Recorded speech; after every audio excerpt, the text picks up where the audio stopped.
Hello friends, welcome to the online platform of Techno Herald Education. I hope you people are doing well and taking very good care of yourself as we are studying consolidation. So as a part of it, we should also have an idea of compaction because it is very important to have an idea of compaction if you are studying consolidation. So in this lecture, we are going to deal with the concept of compaction. We have discussed most of the important points of compaction, which is important to understand compaction so that you can correlate with consolidation and we can continue our study with consolidation.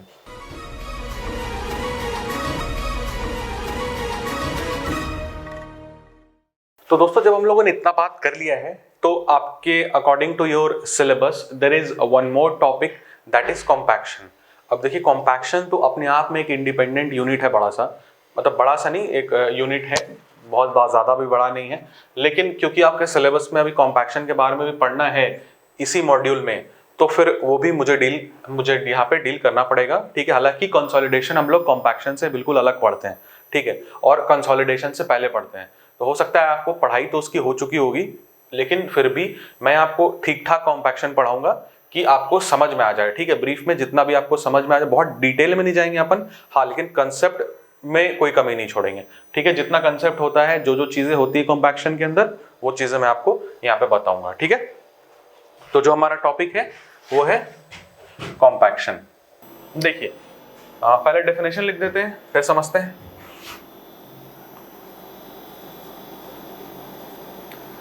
It is the process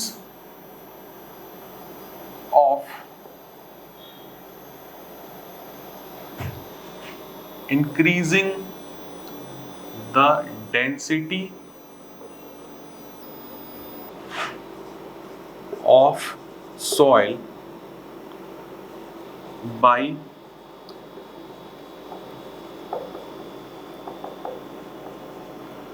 application of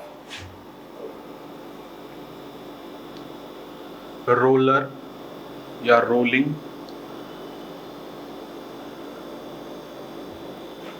hammering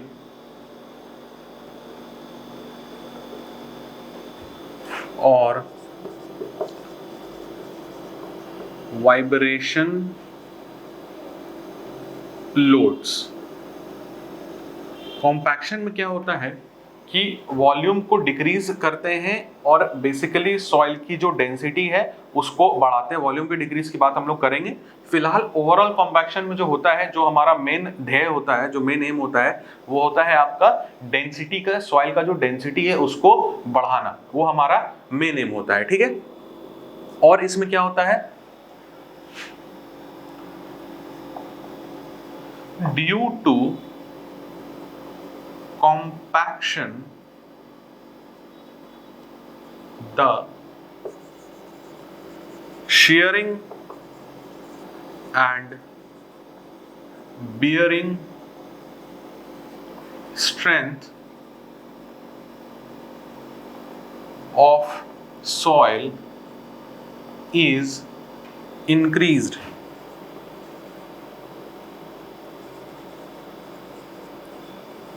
ठीक है, due to shearing and bearing, due to compaction the shearing and bearing strength of soil is. आपको पता है कि share और bear, share अभी नहीं भी पता होगा तो मैं आपको बताता हूँ, शेयर और बेयर स्ट्रेंथ सॉइल का नापते हैं और आगे तो डिटेल में देखने वाले इन चीजों को. हालांकि सॉइल, आप ऐसा मानिए कि सॉइल का जो स्ट्रेंथ होता है वो कॉम्पैक्शन के कारण बढ़ता है. ठीक है, और भी कुछ होता है ऑल्सो.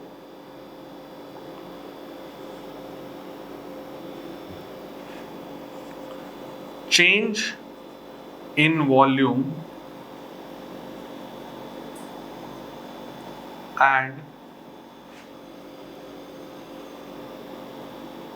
settlement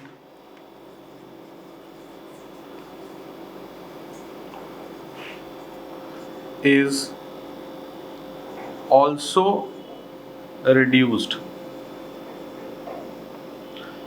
कि जो आपका आप लोड लगाते हैं और जो आपका एक चेंज इन वॉल्यूम आता है वो रिड्यूस हो जाता है और हेंस आपका सेटलमेंट भी उसी का फेनोमेना है, फर्दर कंसिक्वेंशियल फेनोमेना है, तो सेटलमेंट भी कम होगा ही होगा, ठीक है। और बेसिकली होता क्या है कॉम्पैक्शन में, in compaction there is expulsion of air which are present in the void. तो इसमें जो वॉल्यूम रिडक्शन होता है लेकिन बहुत कम होता है, ठीक है, उतना नहीं होता है कि हम उसको कैलकुलेट करेंगे सेटलमेंट के जैसे, ठीक है, जैसे हम लोग कंसोलिडेशन में करते हैं वैसा नहीं करते हैं। इसमें वॉल्यूम चेंज होता है लेकिन वॉल्यूम रिड्यूस होता है लेकिन बहुत कम होता है, ठीक है।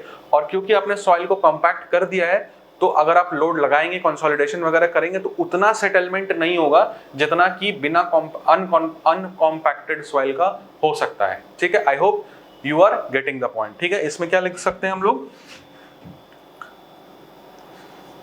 इन कॉम्पैक्शन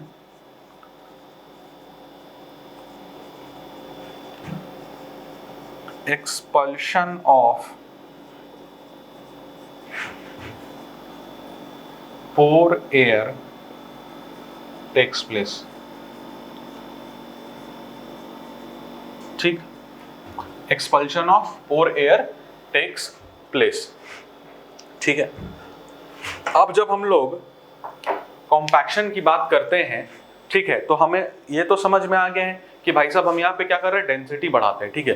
तो डेंसिटी जो हम लोग लेंगे वो हम लोग ड्राई डेंसिटी के टर्म्स में यहाँ पे बात करेंगे, ठीक है। इसमें और भी इंटरेस्टिंग चीजें होंगी, ध्यान दीजिए, मजा आएगा आपको। देखिए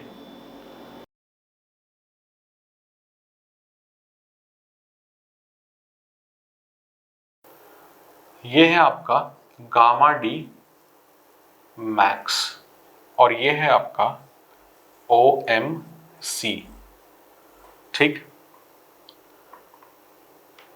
क्या है OMC, और इधर होता है आपका वाटर कंटेंट, इधर क्या होता है, इधर होता है गामा डी। समझ रहे हैं बात को, देखिए ग्राफ को और समझने की कोशिश कीजिए।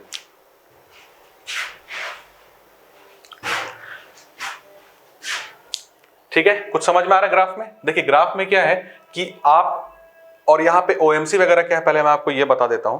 OMC स्टैंड्स फॉर आपका ऑप्टिमम मॉइस्चर कंटेंट। ऐसा देखा गया है कि आप ड्राई सॉइल को लेके यदि आप उसको कॉम्पैक्ट करेंगे using different kinds of loads, या आपका रोलर हो गया या आपका वाइब्रेटर हो गया या फिर आपका हैमरिंग मेथड हो गया, कुछ भी हो गया, अगर आप उसको कॉम्पैक्ट करने की कोशिश कर रहे हैं सॉइल को, ठीक है, तो यदि अगर उसके वाटर कंटेंट को हम थोड़ा सा बढ़ा दें, इतना बढ़ाएं कि वो हमारा ऑप्टिमम मॉइस्चर कंटेंट तक पहुंच जाए, ठीक है, तो उससे क्या होता है, हम लोगों ने ये ऐसा ऑब्जर्व किया है कि जो सॉइल पार्टिकल्स हैं वो क्लोज आने लगते हैं और जो वॉल्यूम कॉम्पैक्शन होता है वो बेहतर ढंग से होता है, ठीक है। अब जब वॉल्यूम रिडक्शन ज्यादा होगा, व्हाई वॉल्यूम रिडक्शन ज्यादा होगा, because we are adding some amount of water so that the water content of the soil is going to reach its optimum moisture content level, okay. अगर optimum moisture content level पे पहुंच गया है, ठीक है, तो क्या होगा, आपका जो कॉम्पैक्शन होगा, जो वॉल्यूम कॉम्पैक्शन होगा वो बेहतर ढंग से हो पाएगा और उस केस में हम लोग मैक्सिमम ड्राई डेंसिटी हम लोग अटेन कर पाएंगे। तो अब आपको समझ में आ गया कि वो गामा डी मैक्स क्यों है, ठीक है। आप बहुत लोगों को समझ में आ रहा होगा ना, ये चीज सोच रहे होंगे बहुत लोग कि हमने एक सॉइल लिया, ठीक है, उसका गामा डी तो हम फिक्स कर सकते हैं, नहीं, आप गामा डी उसका बढ़ा सकते हैं, कम कर सकते हैं उसके वाटर कंटेंट को चेंज करके, ठीक है। इज इट क्लियर, है ना इंटरेस्टिंग चीज। इसलिए soil in itself is a magical thing for a civil engineer. इधर वाला जो पार्ट है इसको कहते हैं वेट ऑफ ऑप्टिमम, और जो इधर वाला पार्ट है इसको कहते हैं dry of optimum. Right side जो है आपका गामा डी मैक्स के वो है आपका वेट ऑफ ऑप्टिमम और जो लेफ्ट साइड है वो है आपका ड्राई ऑफ ऑप्टिमम, ठीक है।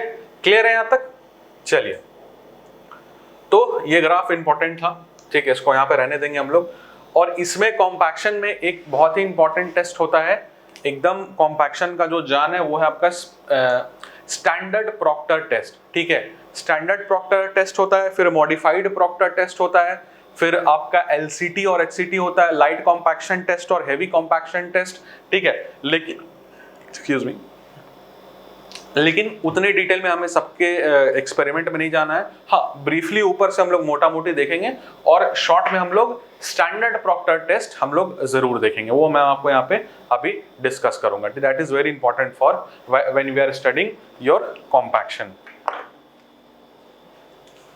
देखिएगा, बने रहिएगा। यहाँ पे क्या पढ़ रहे हैं हम लोग? Standard Proctor test, famous with the abbreviation of SPT। देखिए, इसका पहले प्रोसीजर बता देता हूं मैं आपको।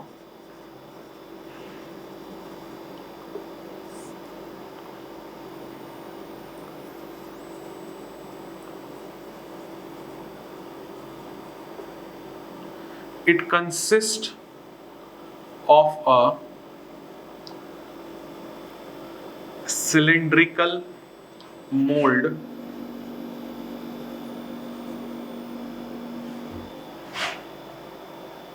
पहले लिख देता हूं फिर समझाता हूं, है ना। It consists of a cylindrical mold of volume 945 ml या cc, ठीक है, which is filled with the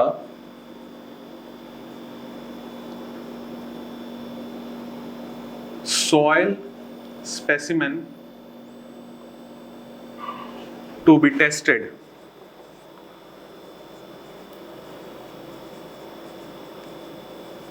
in 3 layers, in which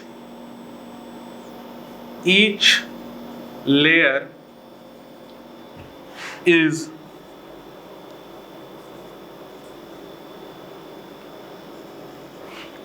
received by 25 number of hammer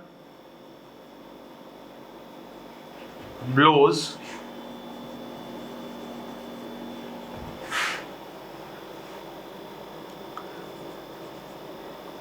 and the weight of hammer is 5.5 pounds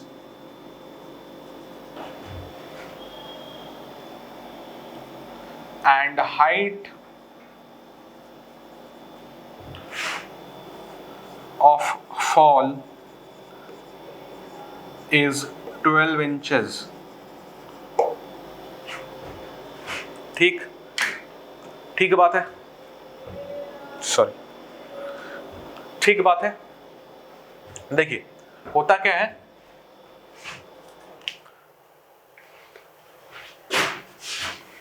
मिटा रहा हूं इसको।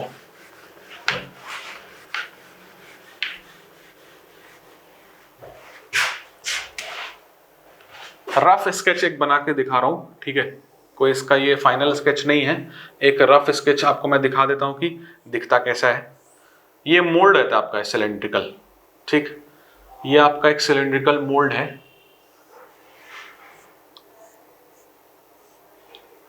ऐसा करके एक मोल्ड रहता है, ठीक।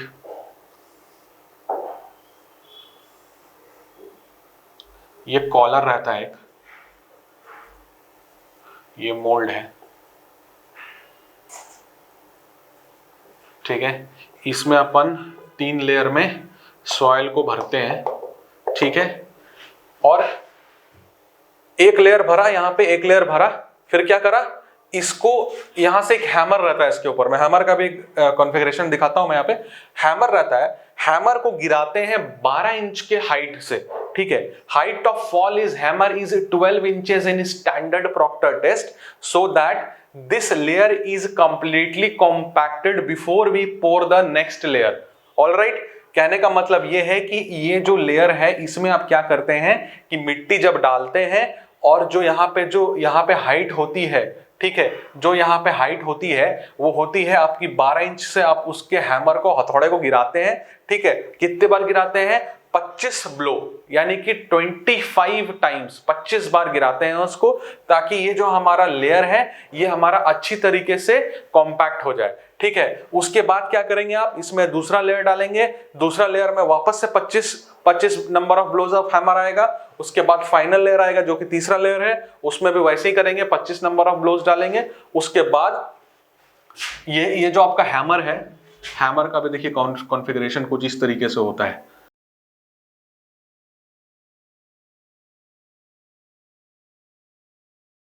ठीक है, ये जो हैमर है ये इसमें ऐसा कैसा गिरता है और इसको कॉम्पैक्ट करता है, ठीक है। This is your mould and that is your hammer. ये एक रफ स्केच है ताकि एक आइडिया मिले आपको कि ये क्या होता है, ठीक।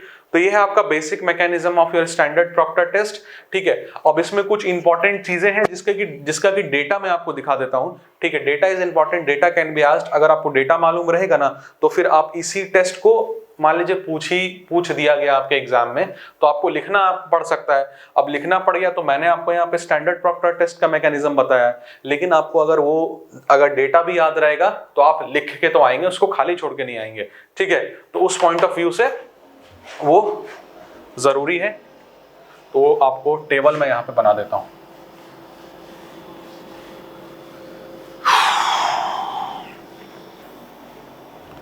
साफ सुथरा बनाइएगा, मेरा थोड़ा बोर्ड है तो ऊपर नीचे होते रहता है। इधर है आपका नेम ऑफ टेस्ट, इधर है एंटिटी, पहला है आपका volume of mould, number of layers, ठीक है, number of blows, weight of hammer, ठीक, नंबर ऑफ ब्लोज हो गया, इधर वेट ऑफ हैमर हो गया, और एक और क्या, हाइट ऑफ फॉल।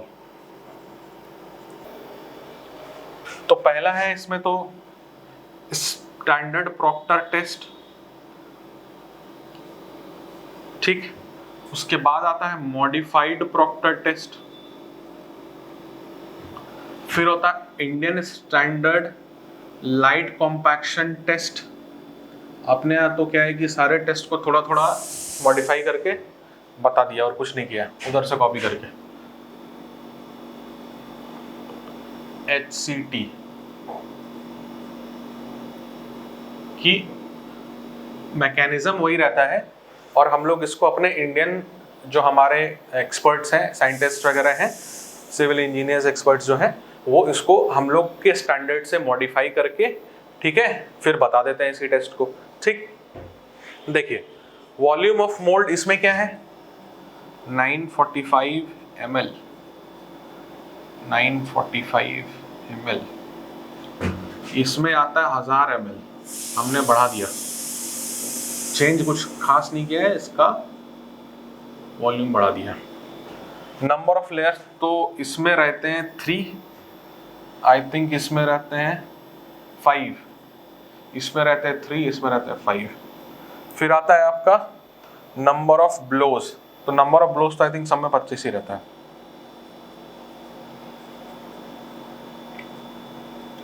ठीक। फिर आता है, अच्छा एक बाइफरकेशन नहीं बनाया,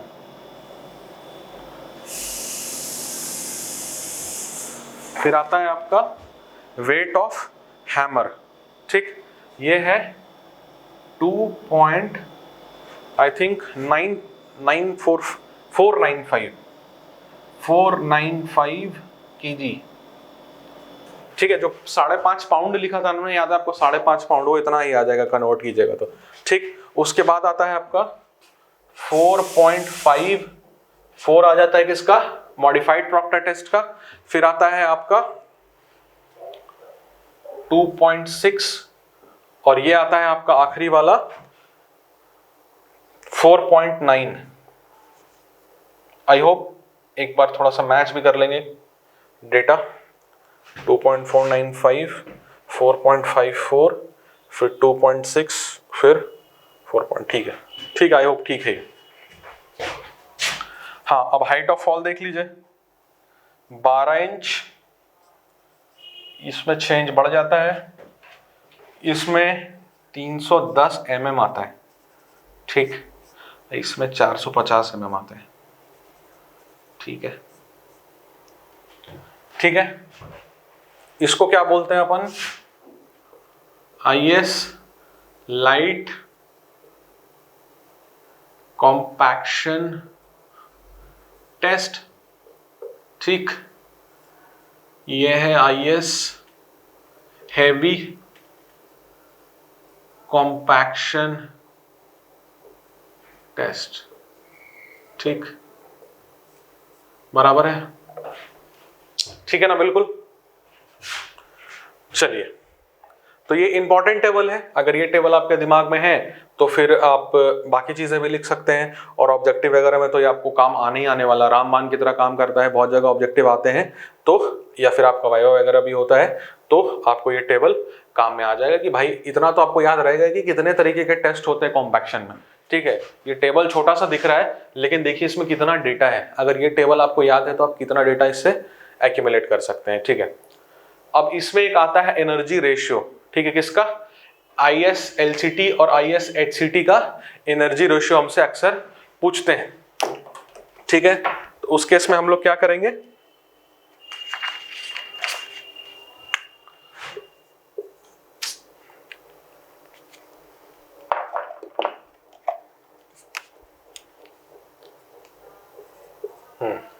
से काम हो जाएगा, यहां बनाता हूं, एनर्जी रेशियो,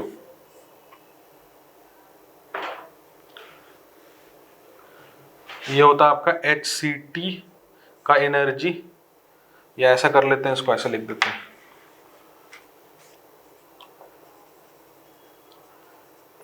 HCT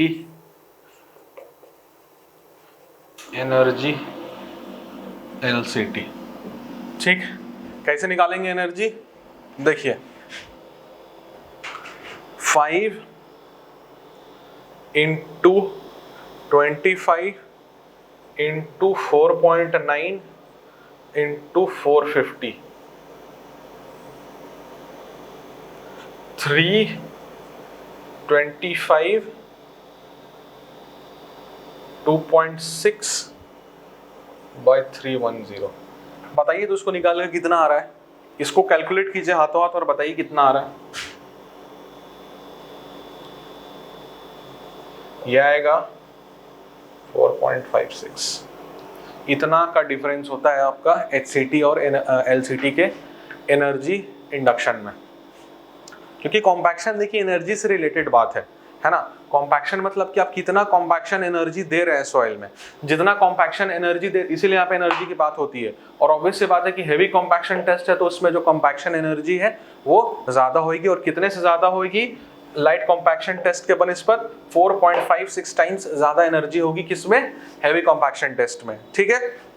तो कॉम्पैक्शन एनर्जी का बहुत बड़ा रोल होता है, इसलिए हम लोग इस रेशियो को देखते हैं कि जितना कॉम्पैक्शन एनर्जी आप देंगे सॉइल उतना ज्यादा कॉम्पैक्ट होगा, उतनी ज्यादा उसकी डेंसिटी बढ़ती है, स्ट्रेंथ बढ़ते हैं, वॉल्यूम चेंज में रिडक्शन आता है, सेटलमेंट कम होता है, ठीक है। और एक आध चीज और है, देखते हैं हम लोग कॉम्पैक्शन में, है ना।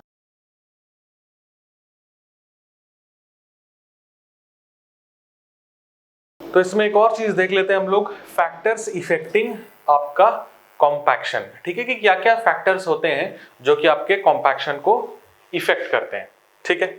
तो बेसिकली 3 तरीके का हम इसमें देखते हैं, 3 तरीके का फैक्टर हम लोग इसमें देखते हैं। पहला है आपका वाटर कंटेंट।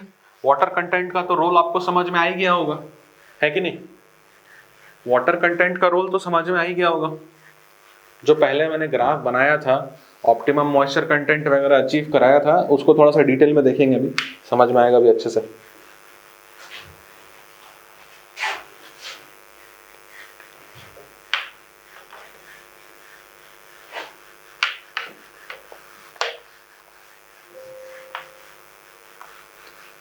देखिए क्या है, factors affecting compaction.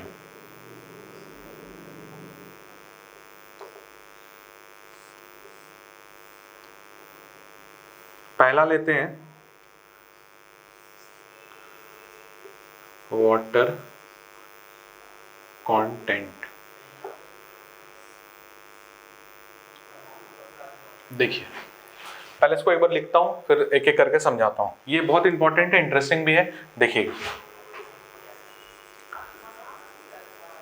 At lower water content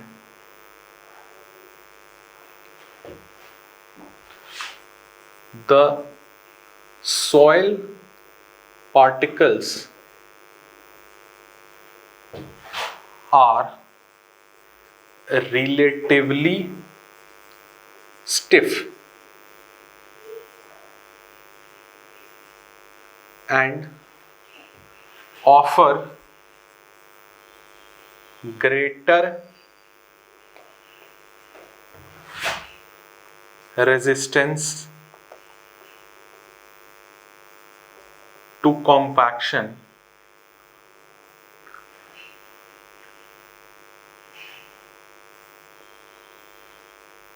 and hence doesn't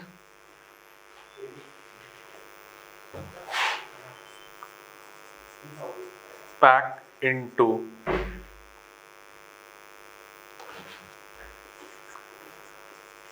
denser state, leading to lower dry density। ठीक, देखिए क्या होता है कि जब पानी कम होता है, ठीक है, याद आ रहा है थोड़ा सा वो वाला ग्राफ आपको जो कि ऑप्टिमम मॉइस्चर कंटेंट के लेफ्ट साइड रहता है, जिसको कि ड्राई ऑफ ऑप्टिमम बोलते हैं। तो देख रहे थे कि उसमें गामा डी आपका कितना कम था, ठीक है, चढ़ रहा था जैसे जैसे आप वाटर कंटेंट बढ़ा रहे थे। और बना देता हूं यहाँ पे, ये था OMC, ठीक है, इधर ड्राई ऑफ था, इधर वेट ऑफ था, है ना। तो देखिए कि जो ड्राई ऑफ के लेफ्ट में था, देखिए यहाँ पे तो गामा डी मैक्स यहाँ पे आ रहा था, यही था ना। देखिए गामा डी मैक्स यहाँ पे आ रहा था, और जो लेफ्ट ऑफ आपका ऑप्टिमम था, इसमें देखिए वाटर कंटेंट कम है तो ड्राई डेंसिटी भी हर पॉइंट पे कितना कम है, ठीक है। आप जैसे जैसे वाटर कंटेंट यहाँ पे बढ़ा रहे हैं, तब जाके यहाँ पे ये गामा डी बढ़ रहा। तो वही चीज इसमें यहाँ पे कह रहा है कि जब पानी कम होता है तो सॉइल का पार्टिकल्स तो हार्ड होता ही होता है, अगर ड्राई स्टेट में बहुत स्टिफ होता है। स्टिफ होने के कारण जब आप उस पर कॉम्पैक्शन एनर्जी अप्लाई करते हैं किसी भी लोड के थ्रू, तो उसको रेजिस्टेंस प्रोवाइड करता है वो, ठीक है। It what it does, it provides resistance to the applied compaction energy.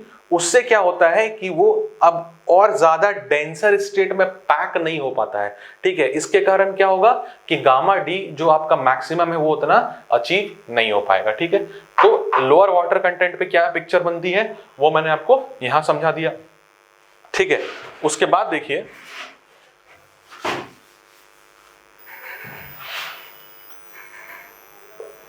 As water content increases, more and more, बहुत इंपॉर्टेंट है, ध्यान दीजिएगा, more and more water layers form around the soil particles, inducing a lubrication effect.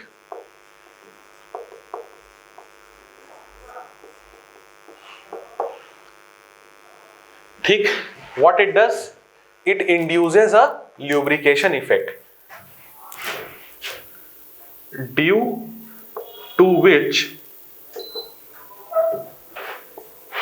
the soil particles tend to pack into a denser state, leading to higher gamma D max at given compaction energy.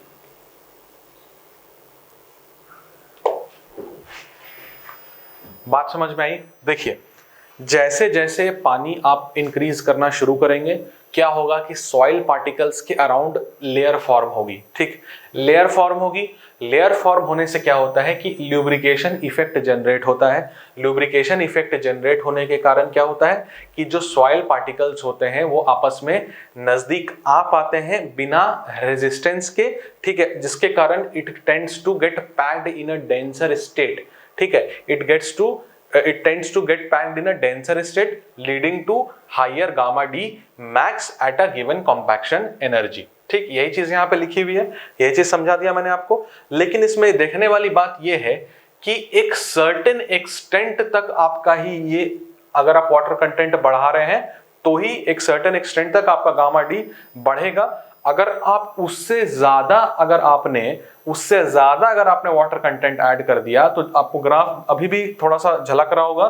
तो आप समझिए कि OMC जब attain हो जाती है और उसके बाद भी अगर आप वाटर कंटेंट इंक्रीज करते हैं तो क्या होता है कि वो ग्राफ गिरने लगता है। ग्राफ गिरने क्यों लगता है? क्योंकि अब जो सॉइल सॉलिड्स जो है वो वाटर मॉलिक्यूल्स, वाटर पार्टिकल्स उसको अब रिप्लेस करने लगते हैं, तो वॉल्यूम का एक एक्सपेंशन होने लगता है। वॉल्यूम का जब एक्सपेंशन होने लगेगा तो क्या होगा, अपने आप आपकी डेंसिटी घट जाएगी। ठीक है, क्लियर है ये बात? इसको लिख देता हूं मैं। This increase in dry density takes place at a certain till certain extent, which is called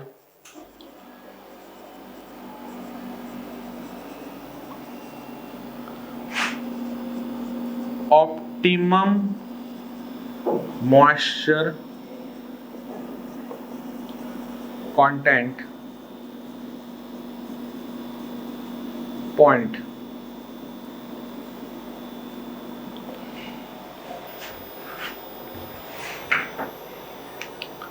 इसको थोड़ा सा इरेज करता हूं यहां पे।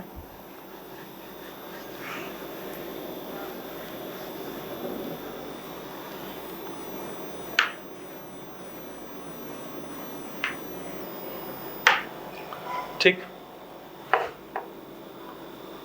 Addition of water after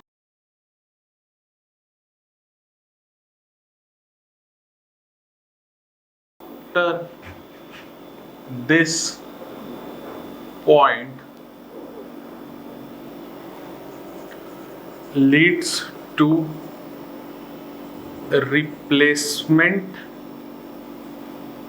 of soil particles by water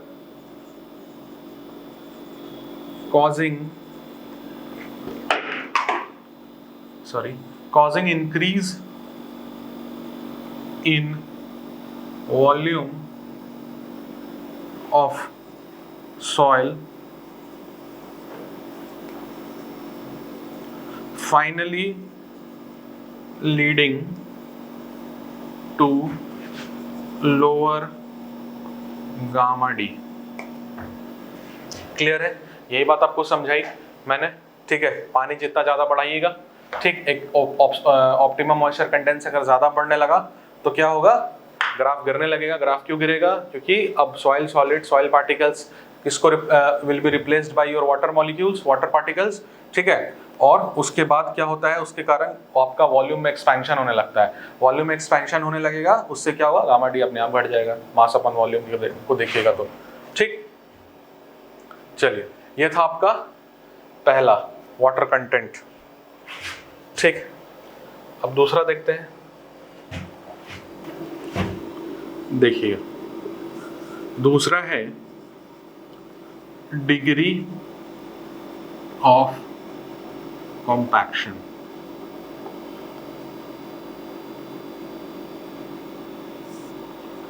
degree of compaction, graph से देखिएगा इसको। ये जो ग्राफ है ये ISHCT का है और ये ISLCT का है, ठीक।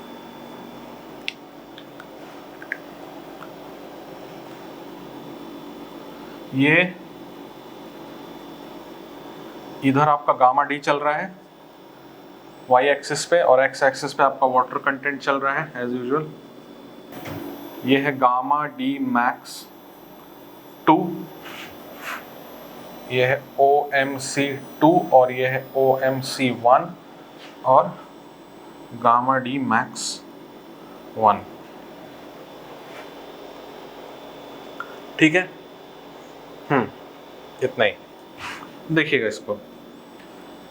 डिग्री ऑफ कॉम्पैक्शन कहने का मतलब कि जब आप एनर्जी या ज्यादा कॉम्पैक्शन करते हैं, when you apply greater degree of compaction which is in the case of IS heavy compaction test, तो इसमें क्या होता है कि जो गामा डी जो आपका अचीव होता है वो ज्यादा अचीव होता है, ठीक। देखिए, गामा डी इसका ज्यादा हो रहा है और ऑप्टिमम मॉइस्चर कंटेंट आपका इसमें कम हो रहा है।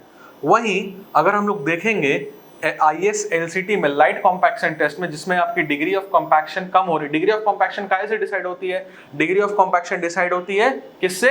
एनर्जी, कॉम्पैक्शन एनर्जी आप जितना दे के उसको कॉम्पैक्ट कर रहे हैं ना, उसी से वो डिसाइड होती है कि डिग्री ऑफ कॉम्पैक्शन ज्यादा है कि कम है। तो ऑब्वियस सी बात है, लाइट कॉम्पैक्शन टेस्ट में आप कम एनर्जी कॉम्पैक्शन एनर्जी दे रहे हैं, ठीक, तो वो इसमें आपका डिग्री ऑफ कॉम्पैक्शन कम है और उस कारण से इसका ऑप्टिमम मॉइस्चर कंटेंट भी ज्यादा हो रहे हैं और जो कोरिस्पॉन्डिंग गामा डी मैक्स जो अचीव हो रहा है वो भी कम हो रहा है, ठीक है। यही फर्क, यही अंतर पड़ता है डिग्री ऑफ कॉम्पैक्शन से, ठीक है। तो इसके बारे में लिख दूं मैं आपको एक line, as compaction energy increases, gamma D max also increases, whereas optimum moisture content decreases।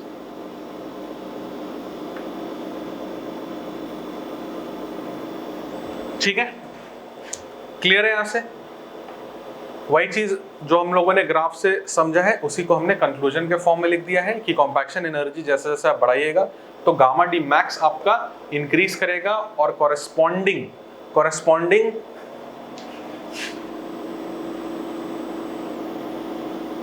Where as corresponding optimum moisture content decreases. ठीक, यही है इस ग्राफ का मतलब एक और आता है इसमें, उसको भी डिस्कस कर लेते हैं। वो है आपका टाइप ऑफ सॉइल। तीसरा है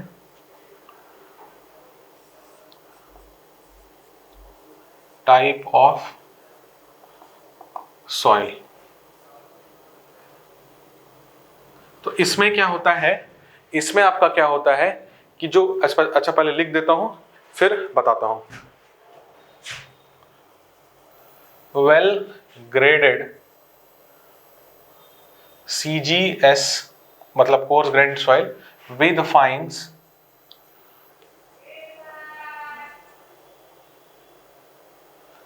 well graded coarse grained soil with soils with fines have higher gamma D max and lower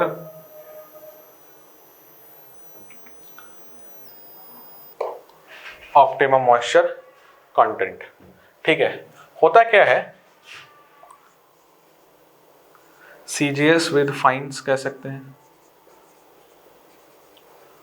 अगर ये ज्यादा है तो गामा डी मैक्स ज्यादा है और कॉरेस्पॉन्डिंग ऑप्टिमम मॉइस्चर कंटेंट कम है।